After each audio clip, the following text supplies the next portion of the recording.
Tension ఏం లేదు కదా? టెన్షన్ ఏం లేదు సార్. ఇలాంటివి మన దేశంలో రోజుకు 100 కేసులు వస్తాయి. ఎవరు టెన్షన్ లాడు ఉంటాడు, ఎవరు పట్టించుకుంటారు చెప్పండి. అయినా అమ్మాయిలకు పెద్ద బ్యాక్గ్రౌండ్ ఏం లేదు సార్. ఉత్త మిడిల్ క్లాస్. మనం తెలిసి ఈ కేసు ఏ లారీ టేకప్ చేయట్లేదు, చెయ్యడు కూడా. నేను చూసుకుంటాను కదా. సుధాకర్, జర జాగ్రత్తగా డీల్ చేయండి. ఇష్యూ పెద్దదై మీడియాలో వస్తే ఇజ్జత్ మొత్తం పోతుంది. ఏం పర్లేదు సార్, కానీ ఆ లాయర్ సత్యదేవ్ ఉన్నాడు కదా. సత్యదేవ్? ఆ సత్యదేవ్ ఇప్పుడు ప్రాక్టీస్ చేస్తలేడు కదా? ప్రాక్టీస్ చేయట్లేదు సార్, కానీ ఆ అమ్మాయికి ఏదో సజెషన్ ఇస్తున్నాడు సార్. మీరు ఆ లాయర్ సత్యదేవ్ చూడండి, ఈ కేసు అంతా నేను చూసుకుంటాను. సత్యదేవ్ సార్, మీరెవరో తెలియక తప్పుగా మాట్లాడేశాం. Sorry sir. వాళ్ళకు భయపడి ఏ లాయరు బెయిల్ అప్లై చేయడానికి ముందుకు రావట్లేదు సార్. మాకు ఈ కోర్టులో కేసులు అంతా అయోమయంగా ఉంది సార్. ఏం చేయాలనో ఏమో మాకేం అర్థమవుతలేదు సార్. మా పల్లవి బయటపడుతుందా? మేము మిడిల్ క్లాస్ అమ్మాయిలం సార్. ఏం జరిగినా కళ్ళు మూసుకుని సర్దుకుపోదామంటే ఆత్మాభిమానం అట్టొస్తుంది. ఎదురు తిరిగి ముందుకెళ్దామంటే సమాజం నిందిస్తోంది. ఇంట్లో కోసం దూరమైన సిటీకి వచ్చి జాబులు చేస్తున్నాం సార్. కష్టపడి పనిచేసుడు తప్ప మాకు ఇంకేం తెలియదు. మాకు సిటీ వదిలి వెళ్ళిపోవడం తప్ప వేరే ఆప్షన్ కూడా కనిపించట్లేదు సార్. మీరే ఎలా అయినా బెయిల్ అప్లై చేస్తే, బెయిల్ ఇప్పిస్తే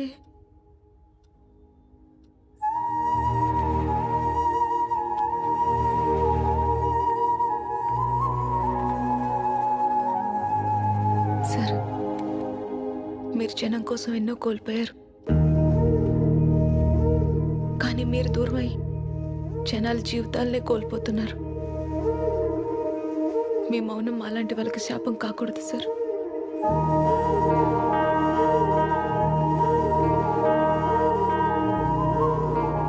ఇప్పటికి కూడా అడుక్కుంటే అన్నం దొరుకుతుంది, కష్టపడితే నీడ దొరుకుతుంది.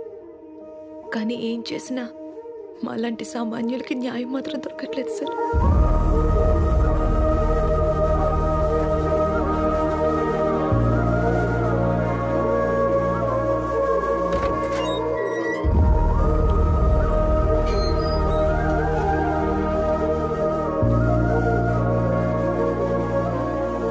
ఈ దేశంలో అడుక్కున్నోడికి అన్నం దొరుకుతుంది, కట్టపడ్డోడికి నీడ దొరుకుతుంది, కానీ పేదోడికి మాత్రం న్యాయం దొరకదయ్యా.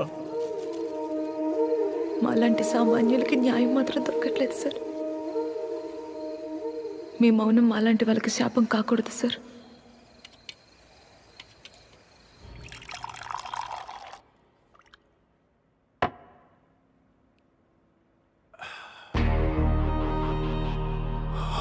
చాలా అమ్మాయిల వల్ల నా ఫ్యామిలీ పరువు, నా పొలిటికల్ కెరియర్ మొత్తం డ్యామేజ్ అయింది. I won't leave them.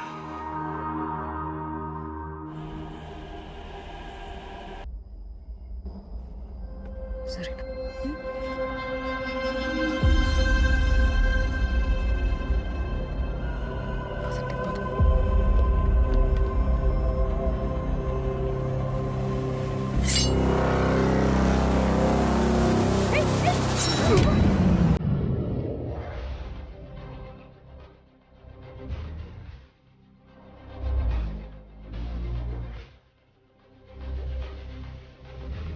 ఏమిరా బిడ్డ, కోర్టులో వాదించడము తెలుసు, కోర్టు తీసి కొట్టడము తెలుసు.